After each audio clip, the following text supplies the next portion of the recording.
Assalamualaikum warahmatullahi wabarakatuh. Bismillah, alhamdulillah, salatu wassalamu ala sayyidina rasulillah Maulana Muhammad ibn Abdillah wa ala alihi wa sahbihi wa mawalah amma ba'du. Para sahabat, ada 3 pertanyaan yang masuk ke penulis yang masuk ke Al-Fakir. Yang pertama, pertanyaan itu adalah tentang masalah arisan kurban. Bagaimana syariat memandang masalah arisan tersebut?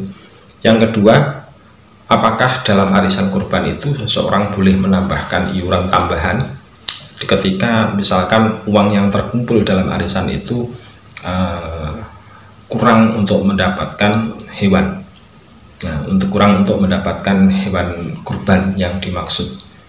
Terus kemudian termasuk akad apakah arisan kurban itu? Jadi ada 3 fokus bahasan kita hari ini. Kita berbicara dulu masalah arisan kurban.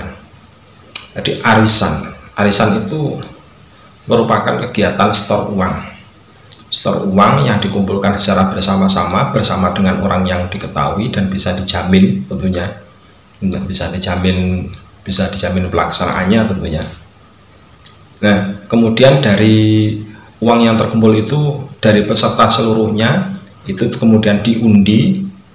Peserta yang keluar nomor undiannya, maka dia yang mendapatkan hak untuk mengadakan kurban berbekal uang arisan yang terkumpul.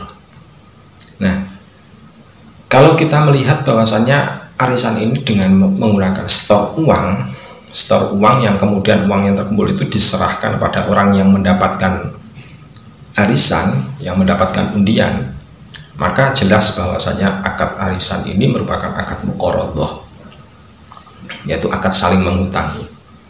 Karena basisnya merupakan akad muqaradhah, maka di dalam arisan itu berlaku ketentuan yang berkaitan dengan utang.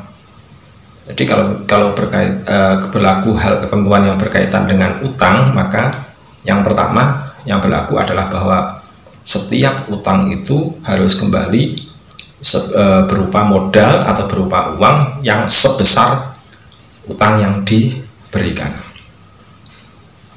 Jadi ini konsep yang pertama. Dan tidak dibenarkan adanya tambahan atau ziyadah. Jadi tidak dibenarkan adanya tambahan atau ziyadah yang diberikan kepada seseorang yang mungkin pada suatu ketika menerima jumlah uang yang sama, terus kemudian digunakan untuk sesuatu, membeli sesuatu sehingga kemudian kurang. Jadi nggak boleh untuk menambahkan.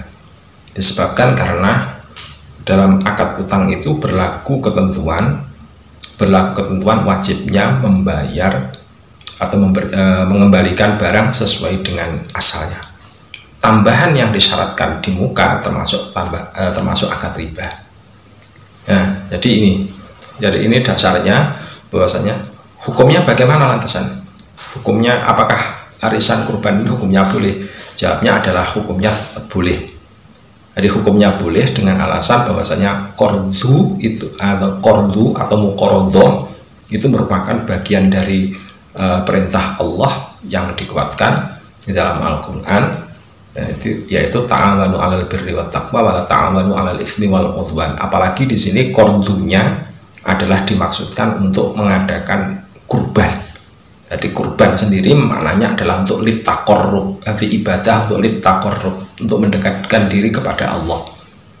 Nah, makanya untuk ta'awun dalam mengadakan arisan, dalam mengadakan kurban ini melalui akad muqaradhah hukumnya adalah diperbolehkan. Yang pertama. Yang kedua, apakah kalau misalkan iuran yang terkumpul itu kurang dari jumlah untuk membeli hewan, apakah boleh seseorang itu menambahkan? Apakah boleh peserta itu menambahkan uang tersebut di tengah-tengah masa iuran?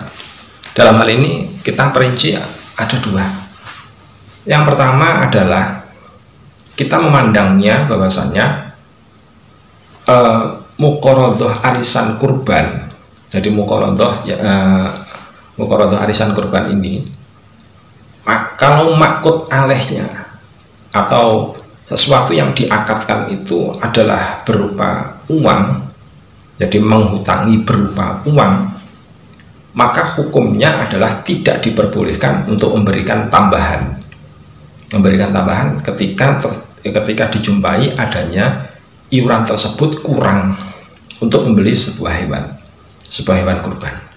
Jadi kalau misalkan ada 7 orang mengumpulkan uang 500 semuanya dari 7 orang, jadi terkumpul 3.500.000 itu terus kemudian digunakan untuk membeli kambing, ternyata harganya kurang, maka kekurangan itu kalau makut alehnya, kalau objek akadnya itu adalah berupa uang, maka yang berkewajiban menambahkan uang tersebut untuk kekurangan membeli hewan kurban adalah orang yang mendapatkan undian.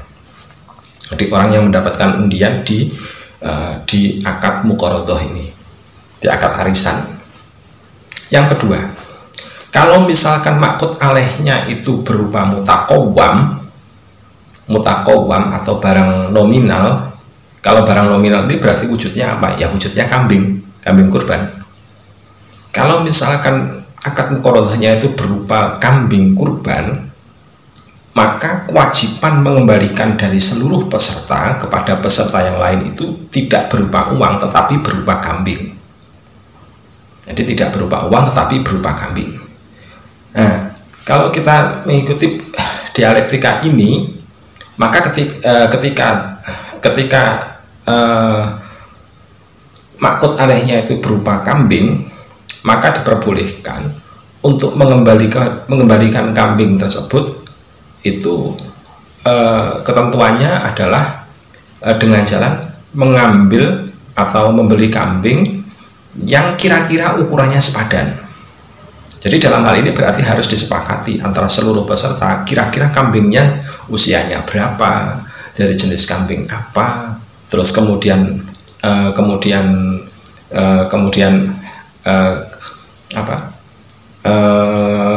untuk harganya. Kalau untuk masalah harga enggak ya, jadi khusus untuk mungkin kambing jenis apa, terus kemudian usianya berapa, mungkin itu yang penting untuk diketahui oleh para peserta arisan tersebut, sehingga kemudian ketika pada waktu ada giliran ada orang lain yang